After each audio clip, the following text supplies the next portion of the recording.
भारतवर्ष में उस समय इस्लाम का प्रचार नहीं हुआ था। राजा पृथ्वीराज चौहान उस समय भारत पर शासन कर रहे थे। राजा पृथ्वीराज नियमित रूप से अपने रक्षकों के साथ पूजा करने के लिए मंदिर जाते थे। उस समय भारत के लोग देवी देवताओं और अग्नि की पूजा करते थे। वे अज्ञानता और कुसंस्कारों में डूबे हुए थे। इसी समय एक रात हजरत ख्वाजा मोइनुद्दीन चिश्ती रहमतुल्लाह अलैहि अपने घर में सो रहे थे। गहरी रात में उन्होंने एक ख्वाब देखा। उन्होंने देखा कि रसूल सल्लल्लाहु अलैहि वसल्लम कह रहे हैं, हे ख्वाजा मोइनुद्दीन, तुम हिंदुस्तान जाओ, वहाँ जाओ और दीन का प्रचार करो, इस्लाम का संदेश फैलाओ। हिंदुस्तान के लोग कुसंस्कारों में फंसे हुए हैं, तुम जाओ और उन्हें अल्लाह के रास्ते पर लाओ। यह ख्वाब देखने के बाद ख्वाजा मोइनुद्दीन चिश्ती जाग गए। इसके बाद उन्होंने देर नहीं की और अगले दिन अपने कुछ साथियों के साथ हिंदुस्तान के रास्ते पर निकल पड़े। कई दिनों तक लंबा सफर तय करने के बाद वे भारत के राजस्थान के अजमेर नामक स्थान पर पहुंचे। उस समय वहाँ राजा पृथ्वीराज चौहान का शासन था। उनके खिलाफ बोलने की किसी में हिम्मत नहीं थी। उधर ख्वाजा मोइनुद्दीन चिश्ती और उनके साथी लंबा सफर तय करने की वजह से थक चुके थे, इसलिए उन्होंने अजमेर के तारागढ़ पहाड़ के नीचे आराम किया। इसी दौरान नमाज का समय हो गया। ख्वाजा मोइनुद्दीन चिश्ती ने अपने साथियों से कहा, तुम पानी की तलाश करो क्योंकि वुजू करना जरूरी है, नमाज का समय हो गया है। तब उनके दो साथी एक लोटा लेकर पानी की तलाश में निकले। कुछ दूरी पर जाकर उन्होंने एक विशाल झील देखी जो आज के समय में आना सागर के नाम से जानी जाती है।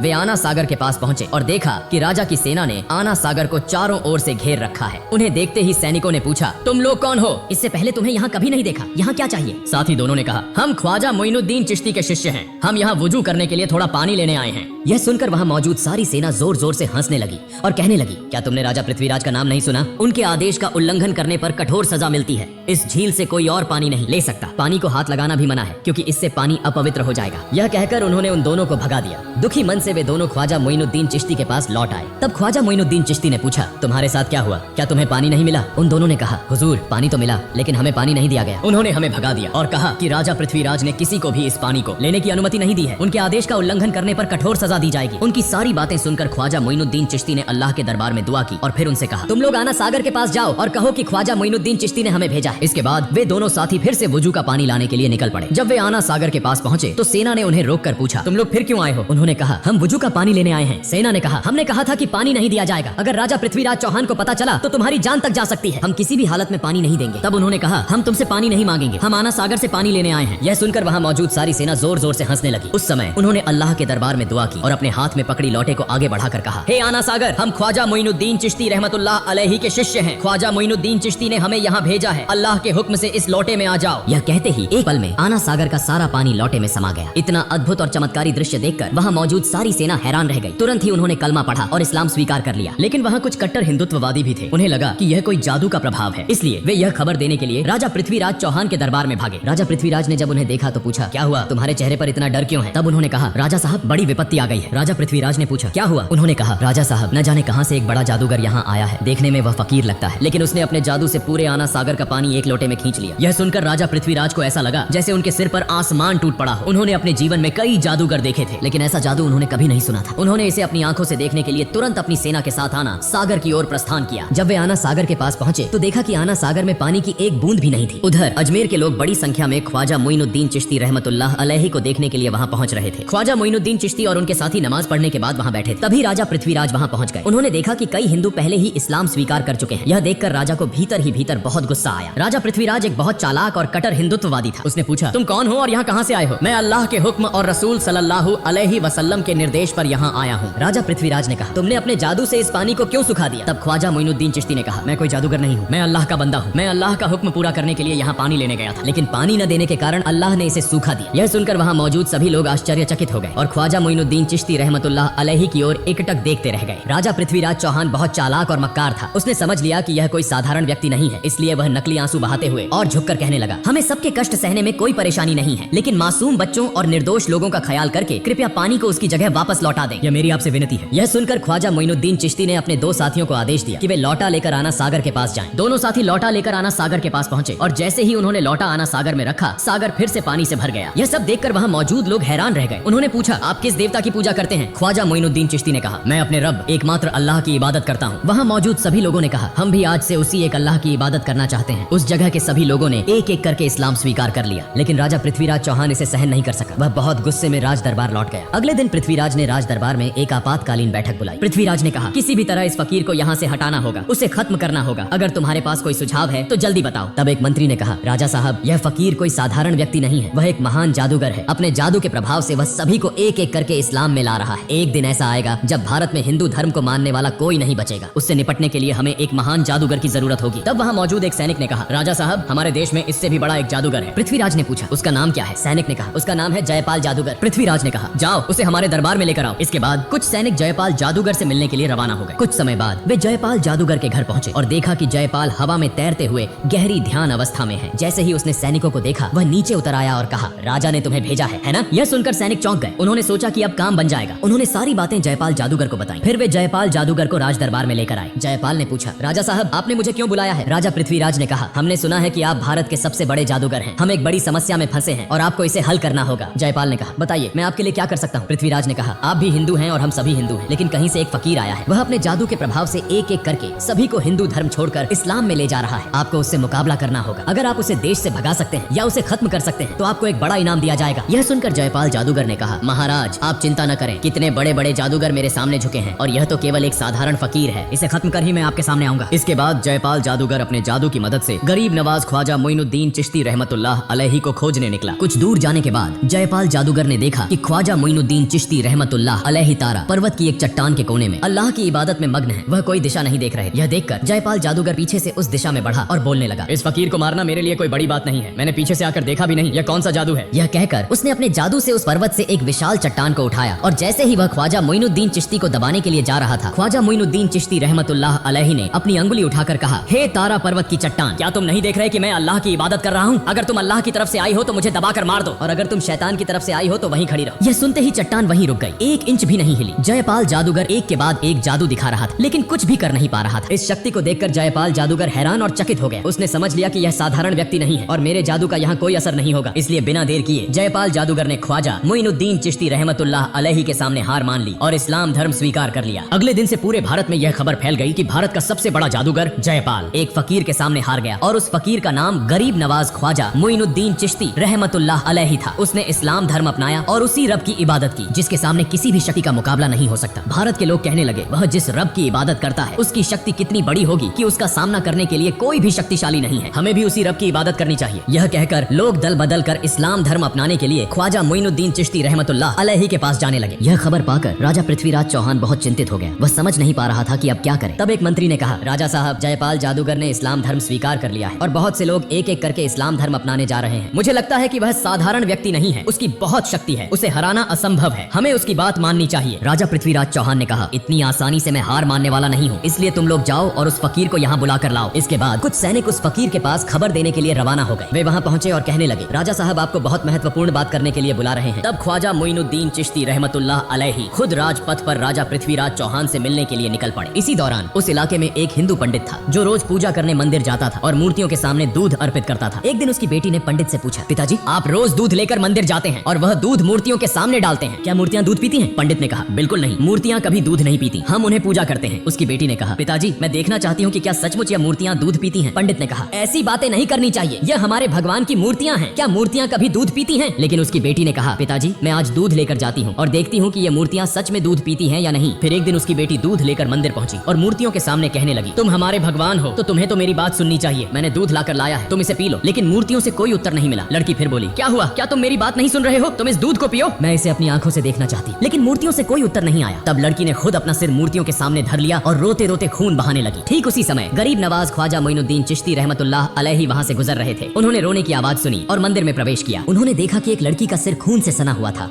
और वह जोर जोर से रो रही थी। तब ख्वाजा मोइनुद्दीन चिश्ती रहमतुल्लाह अलैहि ने उसे पूछा, बेटी, तुम्हें क्या हुआ? लड़की ने कहा, देखिए बाबा, मैं दूध लेकर आई थी इस मूर्ति को खिलाने के लिए, लेकिन वह मेरी बात नहीं सुन रही है। तब ख्वाजा मोइनुद्दीन चिश्ती रहमतुल्लाह अलैहि ने कहा, माँ, मूर्ति कभी बात नहीं कर सकती और न ही खा सकती है। फिर लड़की ने फिर से अपना सिर झुका दिया और खून बहाने लगी। लड़की की इस भक्ति को देखकर ख्वाजा मोइनुद्दीन चिश्ती रहमतुल्लाह अलैहि हैरान हो गए। उन्होंने मूर्ति के सामने जाकर मूर्ति के कान पकड़ते हुए कहा, मैं ख्वाजा मोइनुद्दीन चिश्ती कह रहा हूँ, क्या तुम सुन नहीं रहे हो? इस निष्पाप लड़की को तुम क्यों रुला रहे हो? यह दूध पी लो। यह कहते ही मूर्ति ने दूध पीना शुरू कर दिया। यह देखकर लड़की बहुत खुश हुई और आनंदित होकर वहाँ से चली आई। जब लड़की गाँव में पहुंची तो बहुत से लोग यह कहने लगे, यह लड़की शायद कोई गलत काम करके आई है, सब लोग उसे बदनाम कर रहे थे, अब हमारा हमारा क्या होगा। वहाँ लड़की के पिता भी उपस्थित थे। सब लोग कहने लगे, क्या हुआ, तुम्हारी यह हालत क्यों हुई। लड़की ने कहा, पिताजी मैं मूर्ति को दूध पिलाकर आई हूँ। यह सुनकर सभी लोग हैरान हो गए और कहने लगे, यह लड़की झूठ बोल रही है, मूर्तियाँ कभी दूध नहीं पीती, वह अपनी गलतियों को छिपाने के लिए हमसे धोखा दे रही है। लड़की ने फिर से आंसुओं के साथ विनम्रता से कहा, मैं बहुत बार कहने के बाद भी जब मूर्ति ने दूध नहीं पिया तो मैंने अपना सिर झुका दिया और खून बहाना शुरू कर दिया। ठीक उसी समय एक फकीर बाबा वहाँ आए, मूर्ति के कान पकड़कर कहा, दूध पियो। और तुरंत ही उस फकीर बाबा के कहने पर मूर्ति ने दूध पीना शुरू कर दिया। यह देखकर वहाँ मौजूद सभी लोग चकित हो गए और कहने लगे, वह फकीर बाबा कौन थे। लड़की ने कहा, मैं उस फकीर बाबा को नहीं जानती, लेकिन लगता है वह कहीं आसपास होंगे। सभी लोग ख्वाजा मोइनुद्दीन चिश्ती रहमतुल्लाह अलैहि से मिलने के लिए निकल पड़े। इस बीच ख्वाजा मोइनुद्दीन चिश्ती रहमतुल्लाह अलैहि पृथ्वीराज के दरबार में पहुंच गए। पृथ्वीराज ने कहा, हे फकीर बाबा, आप क्या चाहते हैं। ख्वाजा मोइनुद्दीन चिश्ती रहमतुल्लाह अलैहि ने कहा, मैं भारत के लोगों को अंधकार से दूर करके कुरान की रोशनी से रोशन करना चाहता हूँ। मैं चाहता हूँ कि सब लोग तौबा करके अल्लाह के रास्ते पर लौट आएं, जो इस दुनिया के मालिक हैं, जो आखिरत के मालिक हैं, जो बोलते ही एक पल में सब कुछ कर देते हैं। हमारे सभी रोजी रोटी के मालिक हैं, जन्म और मृत्यु सब कुछ उनकी ताकत में है। मैं उसी महान अल्लाह ताला की इबादत करना चाहता हूँ, मैं किसी का नुकसान नहीं चाहता। जब वह ये बातें कह रहे थे तभी एक इस्लाम विरोधी व्यक्ति अपनी आध्यात्मिक शक्ति की परीक्षा लेने आया और कहा, अगर आप सचमुच आध्यात्मिक रूप से शक्तिशाली हैं तो पानी से आग बनाकर दिखाइए। ख्वाजा मोइनुद्दीन चिश्ती रहमतुल्लाह अलैहि ने अल्लाह का नाम लेकर पानी पर फूंक मारी और उसी पानी से आग निकलने लगी। यह अद्भुत चमत्कार देखकर वह व्यक्ति ख्वाजा मोइनुद्दीन चिश्ती रहमतुल्लाह अलैहि से इस्लाम धर्म स्वीकार कर लेता है।